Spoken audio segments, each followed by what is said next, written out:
Welcome to the new video of NeuroPhilos. Get ready to dive into a gripping tale that will leave you breathless, thinking, and inspired. Whether you're here for the mystery, the drama, or the unexpected twists, you're in the right place. Make sure to hit that like button, drop a comment, and subscribe so you never miss another powerful story. Let's begin. The mask we wear. From the earliest moments of life, each of us begins shaping an image that can move safely in the world. This image is polished over years, refined through family expectations, cultural rules, school, and work. It becomes a way of showing ourselves that seems consistent, agreeable, and functional. Yet, as Carl Jung observed, this image is not the totality of who we are. He called it the persona, the mask we wear in order to play our roles within society. The persona is not inherently false. It is a vital construction, a psychic creation that allows us to navigate the immense complexity of human relationships. Without it, daily life would collapse into chaos. The persona gives us symbolic armor. It organizes our identity, allows us to perform tasks, speak with colleagues, care for our families, and walk into public spaces without exposing the full vulnerability of our inner world. It is the gateway between the inner psyche and the demands of the collective. Yet here lies the paradox. What protects us also limits us. The persona, if worn too tightly, begins to define us entirely. A mask meant to be flexible hardens into a face.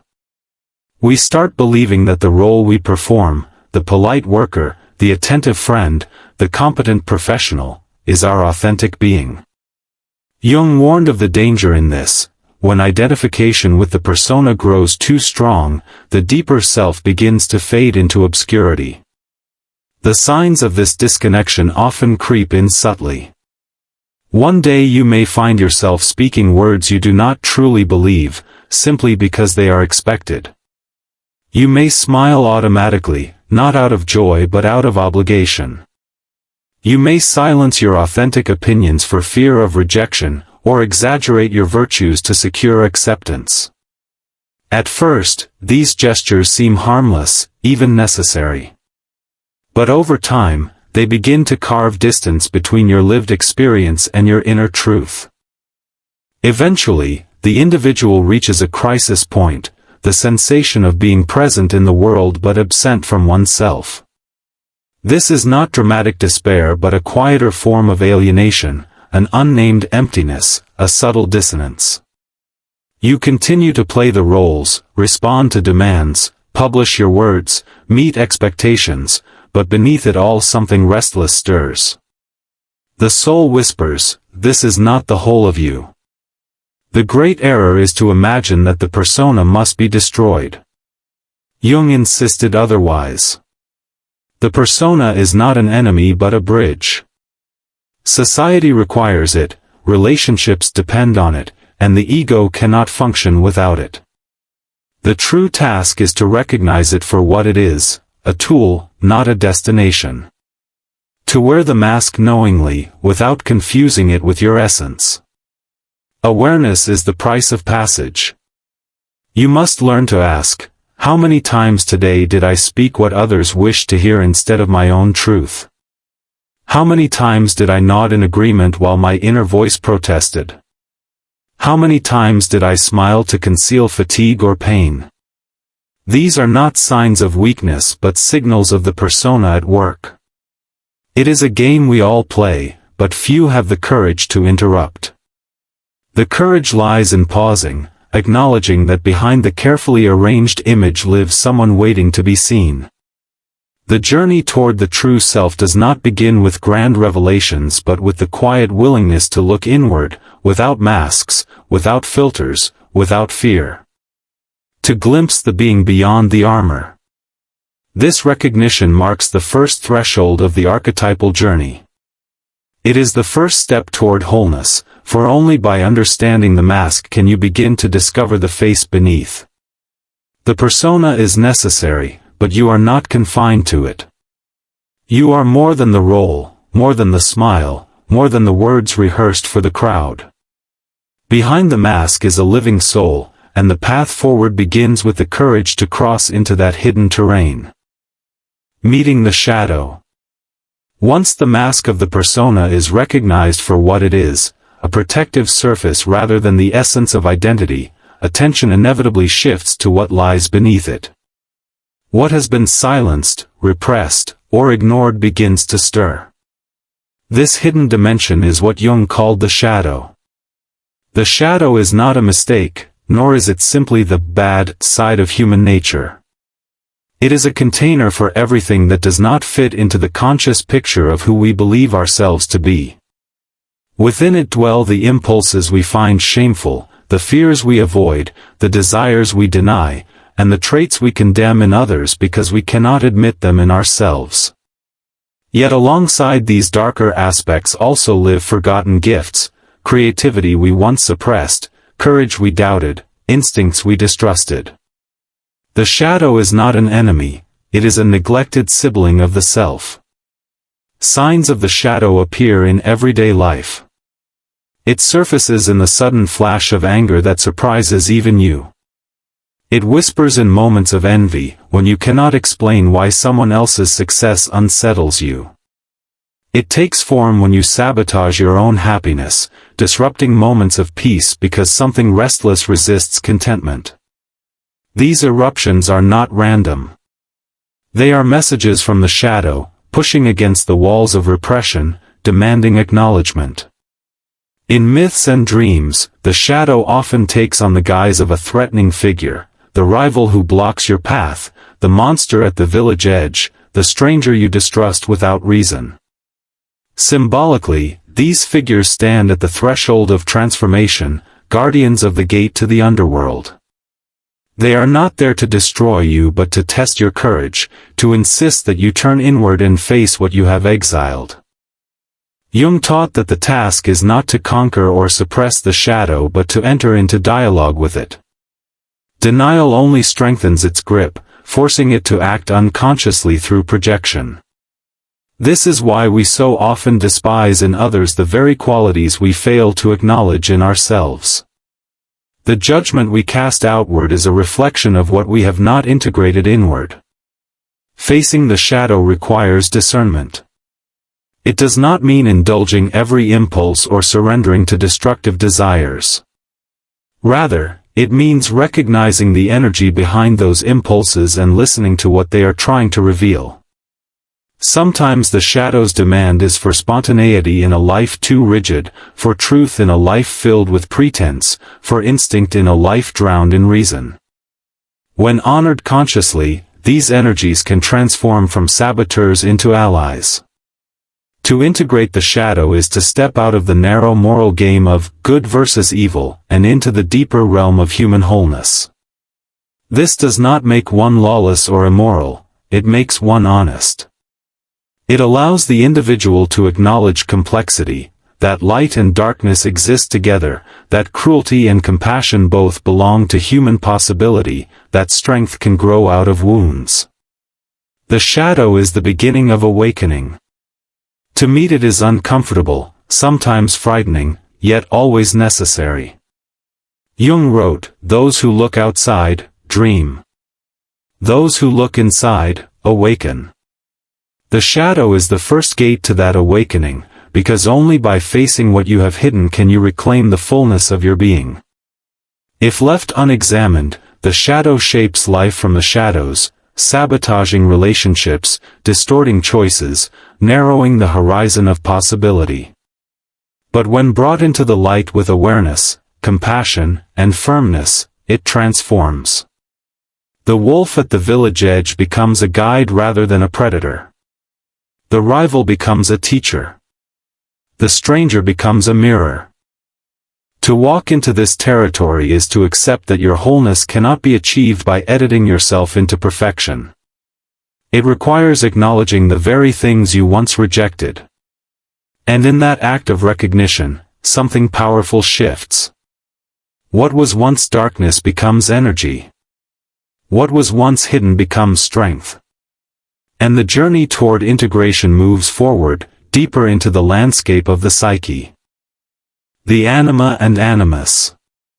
Beyond the mask of the persona and the confrontation with the shadow, the psyche reveals yet another set of figures, mysterious presences that Jung called the Anima and the Animus.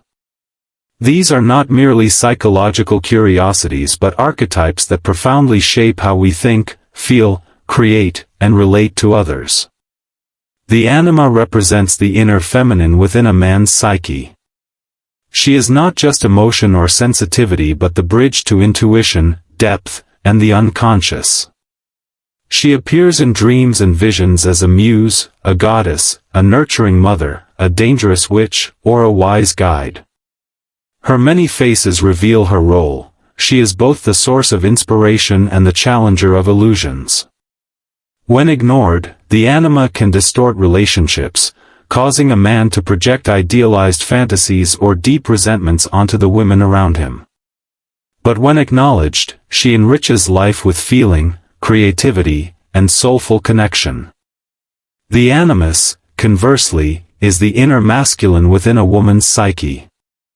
He embodies structure, reason, and the capacity for direction and action. In dreams, he may appear as a warrior, teacher, judge, or lover. When unconscious, the Animus can take a destructive form, a rigid inner critic, a judgmental voice that undermines confidence, or a harsh standard impossible to meet. Yet when integrated, he becomes a powerful ally, offering clarity, discipline, and strength, helping a woman assert her individuality with authenticity.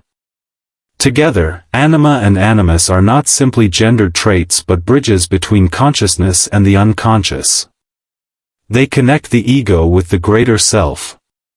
Jung insisted that these figures evolve with time. The Anima a man encounters at 20 may be different from the Anima he meets at 40.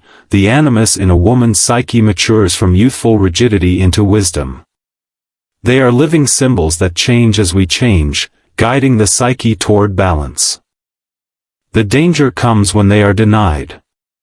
A man who rejects his Anima may project her onto women in his life, living in cycles of idealization and disappointment. He might chase after impossible perfection, or despise the very qualities of care, vulnerability, or intuition that could enrich him. A woman who rejects her Animus may struggle to find her voice or, conversely, become ruled by a cold rationality disconnected from her authentic heart. In both cases, what is denied inwardly is encountered outwardly as imbalance, frustration, or conflict. But when recognized, something profound occurs. Relationships stop being arenas of projection and become spaces of discovery. Love is no longer an escape from loneliness but a meeting of whole beings. Creativity begins to flow with harmony, not as a struggle between reason and feeling but as their integration.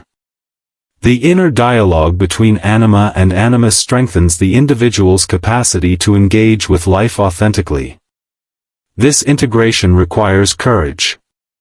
To face the Anima is to welcome intuition, emotion, and vulnerability without fear of weakness. To face the Animus is to embrace reason, structure, and strength without fear of domination.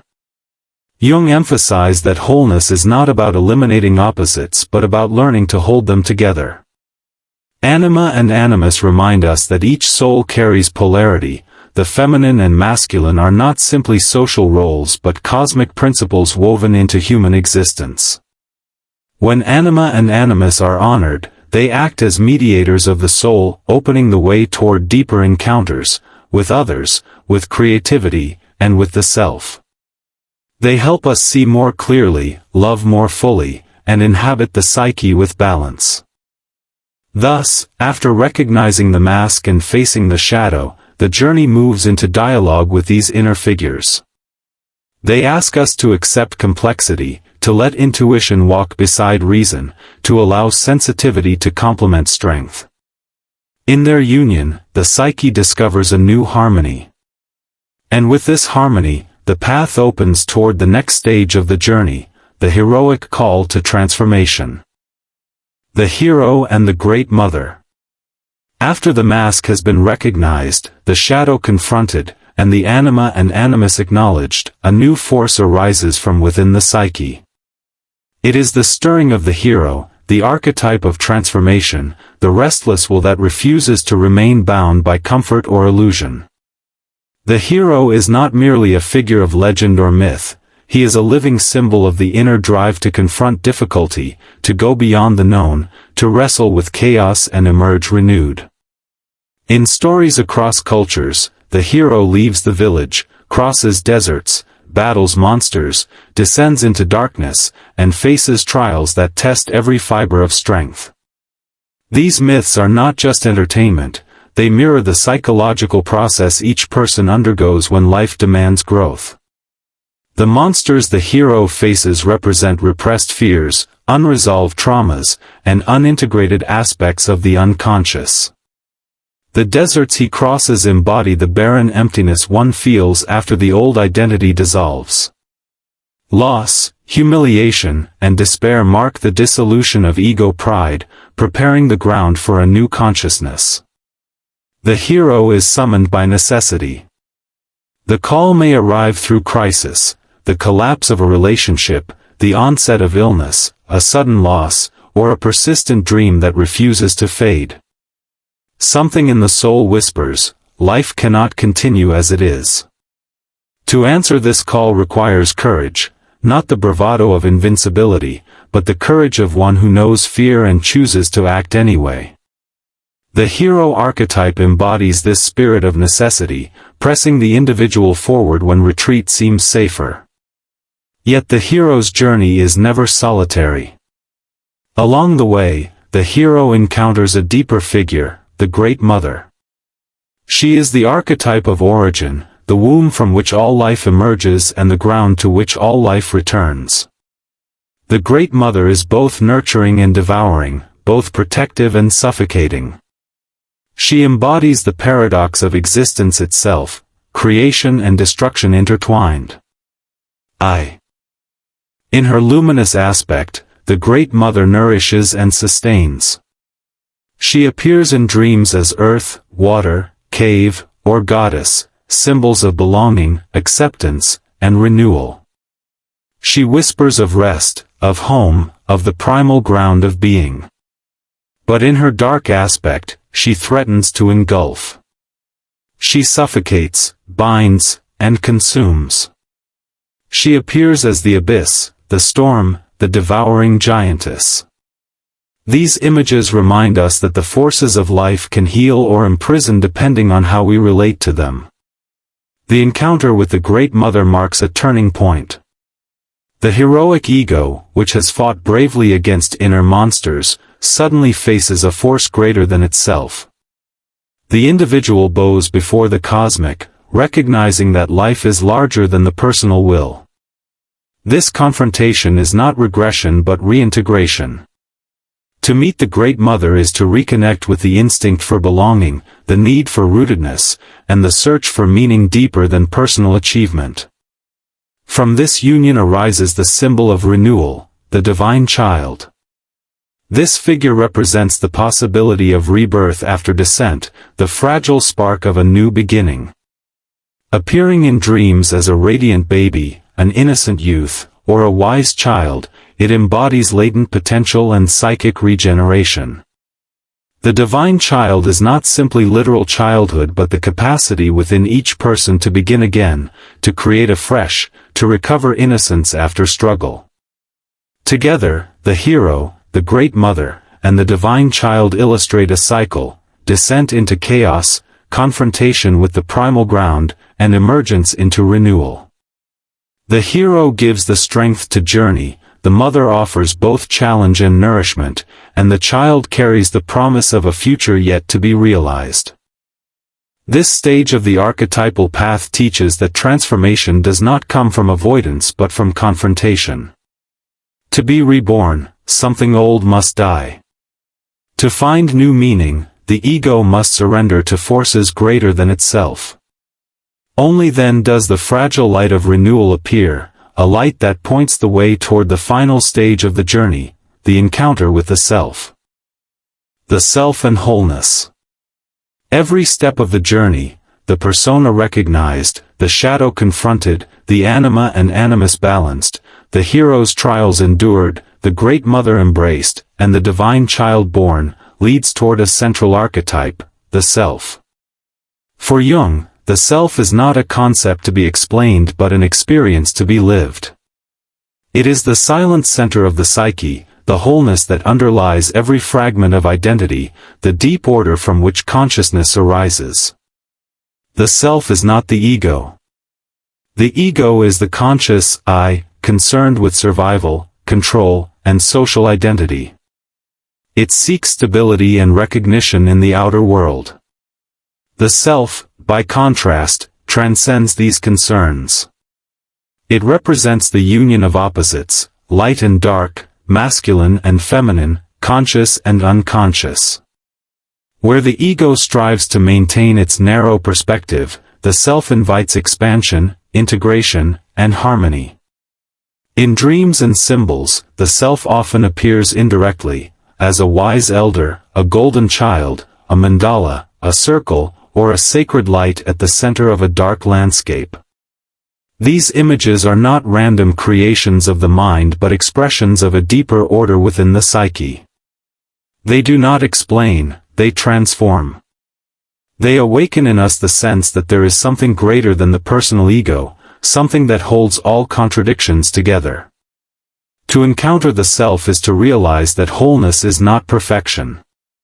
It is not the elimination of flaws or the polishing of identity into an ideal. Wholeness means embracing contradictions, wounds, and scars as part of the fabric of being. It means recognizing that your darkest impulses and your brightest virtues belong to the same field of existence. The self is the archetype of this reconciliation. Yet this encounter cannot be forced. The self does not appear through willpower or deliberate effort. It reveals itself when the ego surrenders, when pride collapses, when illusions fail, when one has endured the necessary deaths of identity. The old structures must crumble for the deeper ground to emerge. Jung described this as a symbolic death and rebirth. The ego yields, and in that surrender, the self shines through. This surrender is not submission to something external. It is not about bowing to authority or abandoning individuality. Rather, it is a conscious yielding to the greater order that already inhabits us. The self is not outside, it is the core of who we have always been but not yet become. To touch it is to sense unity, meaning, and direction beyond the scattered fragments of daily life. The effects of this encounter are subtle yet profound. It does not guarantee a life free of suffering, but it gives suffering a place, a meaning. It does not remove contradictions, but it teaches us to hold them without being torn apart. It does not deliver happiness as a goal but invites authenticity as a way of being. As Jung observed, the goal of life is not to be happy, but to become who you are. Most people live and die orbiting around a constructed identity, the persona, without ever sensing this deeper center. But for those who glimpse the self, life changes. Choices become less about pleasing others and more about aligning with inner truth. Relationships become less about projection and more about authentic meeting. Crises become less about collapse and more about transformation. The journey of individuation, the symbolic path from mask to self, is never complete. It unfolds throughout a lifetime, each crisis, dream, and reflection bringing us closer to integration. To walk this path is to engage consciously with the archetypes that shape us, to accept both shadow and light, to surrender when necessary, and to recognize in every image, every challenge, every silence the presence of something deeper guiding us home. The self is that home. It is the center that waits quietly behind every mask, every wound, every transformation. To encounter it is not the end of the journey but the beginning of a life lived in greater alignment with what has always been true. You are more than your roles, more than your fears, more than even your aspirations. You are a whole being, and the self is the living symbol of that wholeness.